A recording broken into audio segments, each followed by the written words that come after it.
What's up, guys? Today I'm going to teach you how to solder 3/4 copper pipes into a 3/4 copper T. Very simple. Actually, it looks much harder than it is. First, you're going to need a torch. I like to use MAP gas, which comes in the yellow cylinders. I use a swivel head torch with self-igniting. Just much easier to use than to use the striker. Next, you're going to need a cleaning brush, a fitting brush, which can fit into the size copper fittings you're going to be using. Next, you're going to need emery paper or sandpaper, and all it is a sandpaper that, when you do it, just cleans the end of the pipe. It helps the solder take better. You're going to need soldering flux, which is just a flux used to promote the solder to go into the fittings. I like to use the no corrode flux. You need your solder. Always use 100% lead-free solder, just because I don't have to worry about whether I'm using it on a water line or a heat line. If you use it on a heat line, you can use the 50% lead, which I never use. Lead-free solder just makes a stronger solder too. You're going to need a tubing cutter. Very standard. You don't have to go fancy. And most importantly, every plumber needs a rag.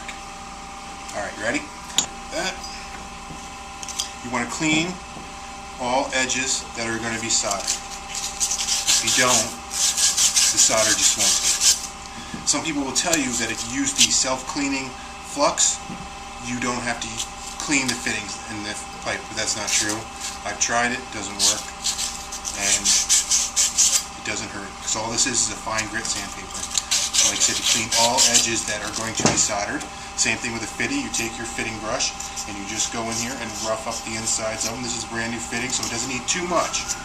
Now, what I like to do to help the solder take better is to just do the faces of the fittings. Now, take our soldering flux, put a nice thin layer on all edges that are going to be soldered. It doesn't have to be too thick. If it's too thick, it's okay. Too thick won't hurt it. Not enough will hurt it, but too thick won't hurt it. Flux all parts of the T. Put it together, like so. Take your brush and just clean up the little extras on the end. Like I said, it doesn't hurt to have too much. Makes a mess, but it doesn't hurt. A question I always get when I'm teaching somebody how to solder is, how much solder do I need to put on in the fittings? And a good rule of thumb that I was taught when I first learned was that for 3/4 inch copper, you want to use 3/4 inches of solder, and half inch use half inch, 1 inch use 1 inch, and so on. It's a good rule of thumb to just let you know if you're using too much or not enough. So let's go to it. For a tea like this, I like to put heat in the center so it disperses evenly. I can do all three sides at the same time, basically.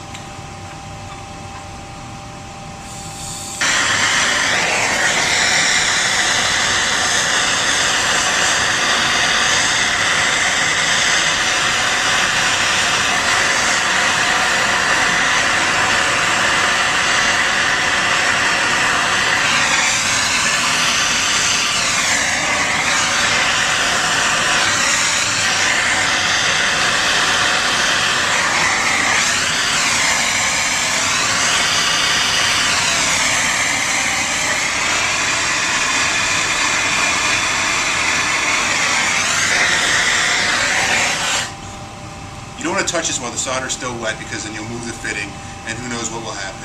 And it's quite hot.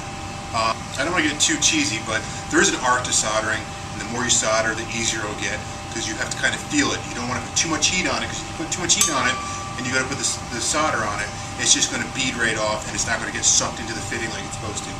And then you don't have good solder and you'll leak. But like I said, you'll feel it. You'll start to get the feeling for it the more you solder. It's not hard.